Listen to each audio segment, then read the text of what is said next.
Hello everyone, and welcome to my podcast, Advice to Your Younger Self. I'm Jeremiah, young host, Industry Giants, Epping Exchange. Today I'm lucky to be in the studio with Melvin Odoom, best known for his contributions to radio and TV.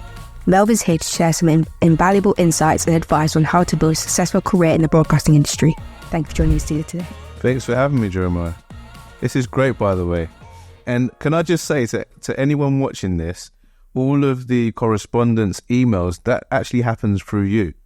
So you organised this whole thing yourself, right? Yes. I thought I was speaking to like your manager or something. You're incredible. Thank you. Well, thanks for having me. Can you tell us about your journey into broadcasting and what inspired you to pursue a career in media? Wow. Where do you want me to start from, like, when I first got interested in, like... What inspired you? Well, I come from, like, West African background. Both my parents are from Ghana. And I was like the kid at family parties that liked to make everyone laugh. I used to do like little dances. My routine was Mark Morrison. I'd get a big long... Do you know who Mark Morrison is? Yes. Okay, good. So he used to have this long black leather jacket. So my mum used to have a jacket in the house. And if I danced and basically pleased all the aunts and uncles, I'd get a pound coin stuck on my forehead. So I just loved the idea of entertaining. It's what made me happy. And so when I went to school, there was a period where I wanted to be an actor. Then I was really like involved in music. So I thought I wanted to be a singer. Then I realized I couldn't really hold a note. And then once I got to university, I kind of realized that I had quite a passion for radio. And I quite liked the idea of just being myself, because I found like with acting, I found it really hard to pretend to be someone else. Whereas I was very, very good at just being myself. It's great to hear how your passion for entertainment led you into radio. What's the biggest challenge you faced in your career and how did you overcome it? That's a great question, Jeremiah. I would say when I left university, because I think when I went to uni, I thought I was going to come out and get a job straight away. But I was like in debt because of my student fees. And then I asked for like a big loan so I could pay off everything while I was there. And then I went from this environment where I was with all my friends, like studying and having fun and enjoying my life. Then I had to move back home and it felt like I was going backwards, and it wasn't very easy to get a job in the industry. So I found that quite a challenge.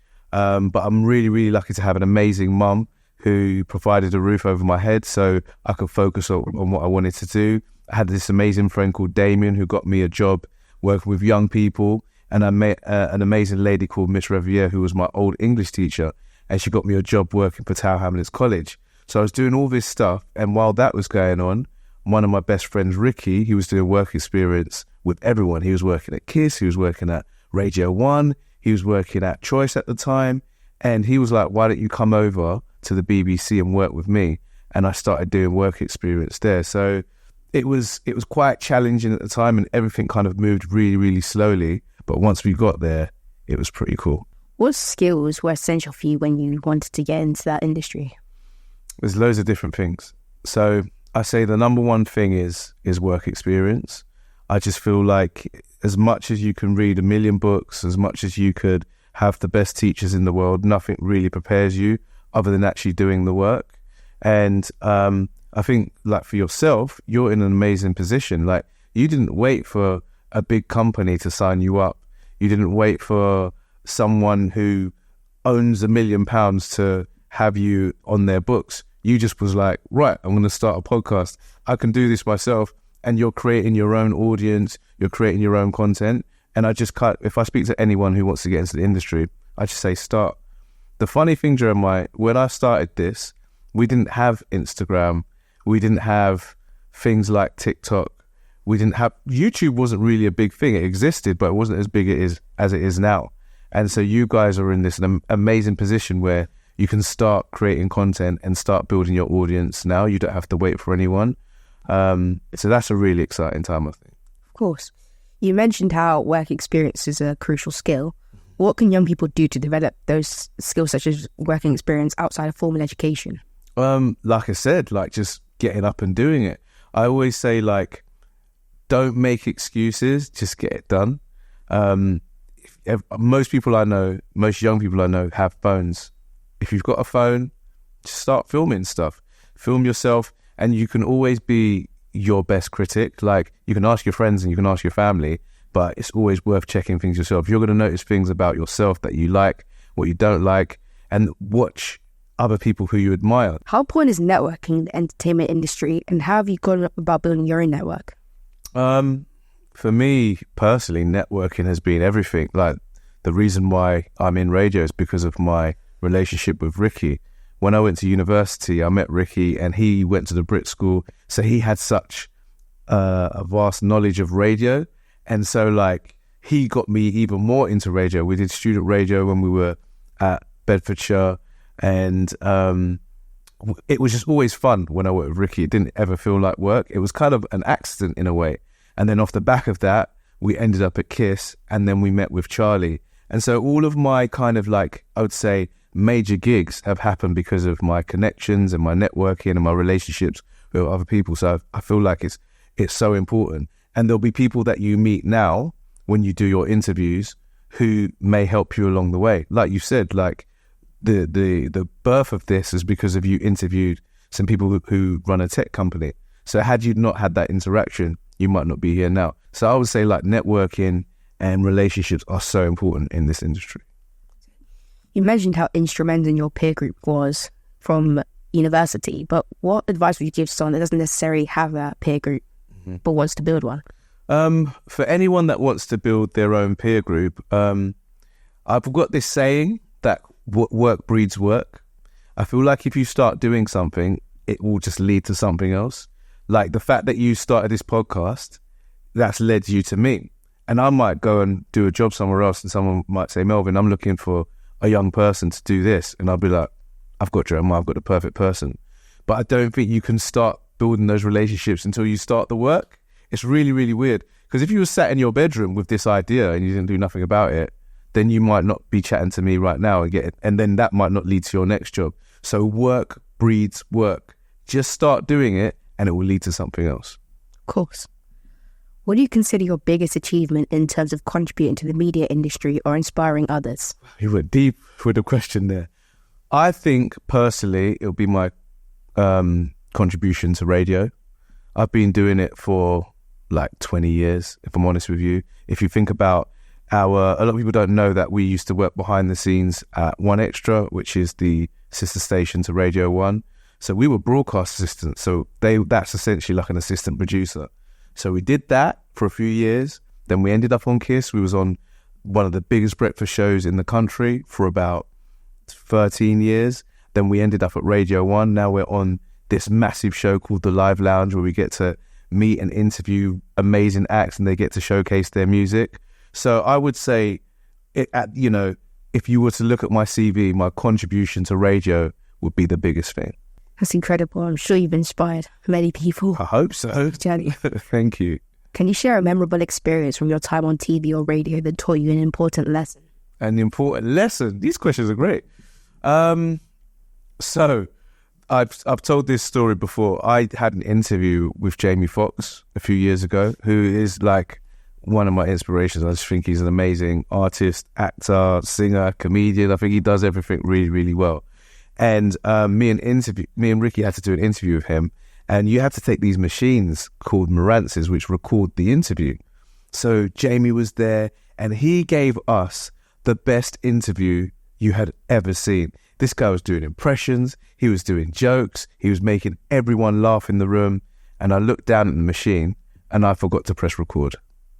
And I was like, I didn't even have the heart to tell Ricky or Jamie Foxx. So we did this whole interview, and I left the interview and Ricky was like, that was amazing, that was so cool. And I said, Ricks, I didn't press record, we lost everything. And he was like, and Ricky was so cool about it, he was like, don't worry, let's just go back to the office. Went back to the office, and my producer Adam was like, look, don't worry, I'm going to rebook the interview for next week because Jamie Foxx is still in the country. Went back to the hotel. Jamie opens the door, was like, what are you guys doing here? And I just made up a little white lie and said that I think, there's a problem with the machine, so can we do it again? And he gave us another it was even better than the first interview. But it taught me that if I'm ever in that situation again, where I'm meeting my heroes or anyone in the industry who I really admire or respect, press record. Of course. Obviously, being on live TV can be quite nerve-wracking. Do you have any tips for staying calm or focused when you're live TV or radio? It's what you do. When I came into this studio today, I noticed you had your cue cards ready, you had your notes on the side. Organisation is everything for me. I think if you're organised, you can just chill and relax and enjoy the experience. If I walk into a room and I don't know what my lines are, I don't know what my questions are, that just makes me feel uneasy. So I think if you organise yourself and you prepare, then you can just enjoy it. Organisation is clearly very crucial. How do you stay motivated after facing rejection or disappointment? That's a tough one. Because I love what I do, and I get really passionate about the jobs that we get offered. If I'm really, really honest, I try and prove to the people that may have rejected me that they've made a mistake. Yeah, like I think that's the best thing. If I go out there and I get an even bigger job, or if I go out there and make people laugh even more than usual, share stories or do something really amazing, then that makes the person who didn't pick me or rejected me, it makes them the loser. And I'm not going to name any names. I'm not going to talk about any companies and air them out. But in the past, there were situations where we really wanted to work for certain people and they rejected me and Ricky. And fast forward to now, they would love it if we were part of what they were doing. But it's too long, too far gone now. Yesterday's price is not today's price. That's really inspirational, because I'm sure many young people face rejection. Sometimes it's hard to come back and go again and try a different avenue. What do you think the future holds for radio and television, especially with the rise of digital media? I think you kind of answered it in your question. I think digital is the future. It's like everything's kind of moving to streaming platforms and online and YouTube and TikTok. And I just feel like entertainment and information kind of lives online now. I think there's still a place for stuff like television and a place for radio. I still feel like radio is the most intimate medium that exists. It's one of the few mediums you can do while doing something else. You can't watch a YouTube video and drive your car. You can't, well, I wouldn't recommend it. You can't exercise and watch a full-length film. So I feel like radio is that one medium where you can do several other things all at the same time. So I always think it will live there. And as much as stuff like AI seems to be taking over, you will never beat that personal connection that you have with human beings. There's nothing that beats a human. It's the best thing that's ever been invented ever. And I just think we're the most creative. I just think we're the most interesting. And as much as AI is incredible and very, very, very clever, I just feel like humans will always win, and you can't beat creativity and realism.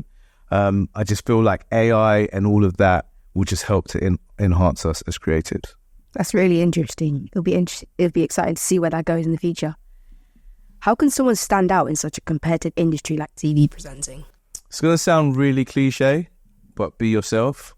No one can be you. I mean, I'm literally blown away by you. Like when I was your age, all I cared about was playing my Sega Mega Drive and playing in the alleyway with my mates on my BMX bike. And you're here doing what I should be doing. Like it's crazy for me to see this. I know for you this is like the norm, but I'm just so impressed by you.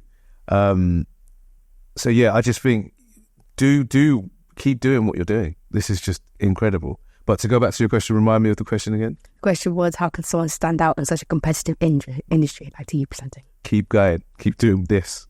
Because I don't personally know any other 13-year-olds who are organising their own podcasts, who are recording their own podcasts, who are filming their own podcasts, who are speaking to amazing people from so many different parts of the community.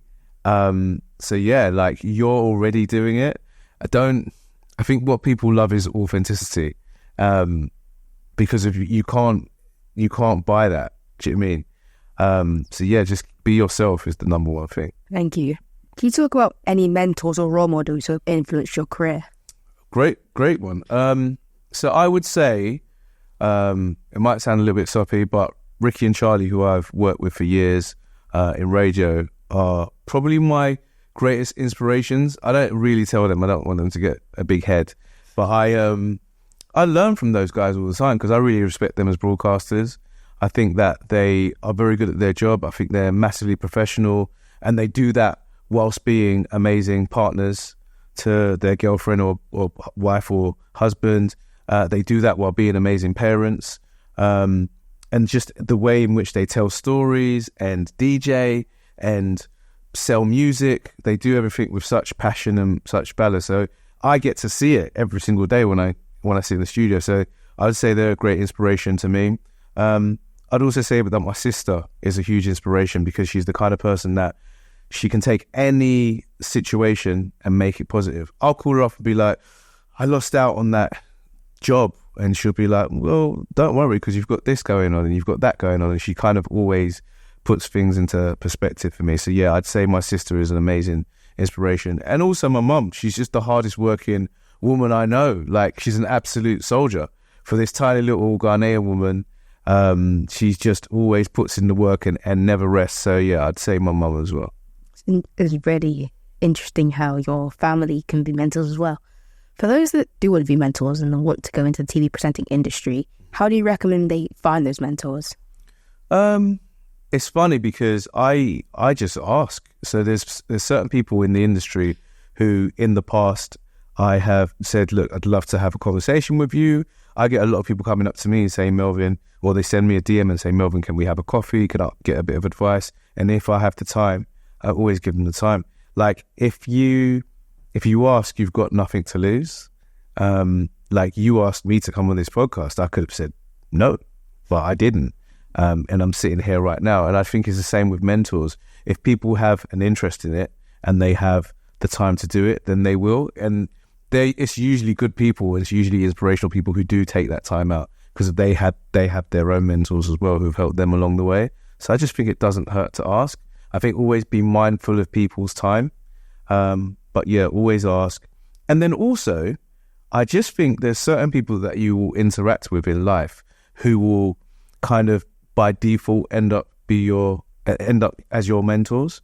I think there's certain people who I've like met along the way. So there's a guy who we work with at Radio 1 called Greg James, who does our breakfast show.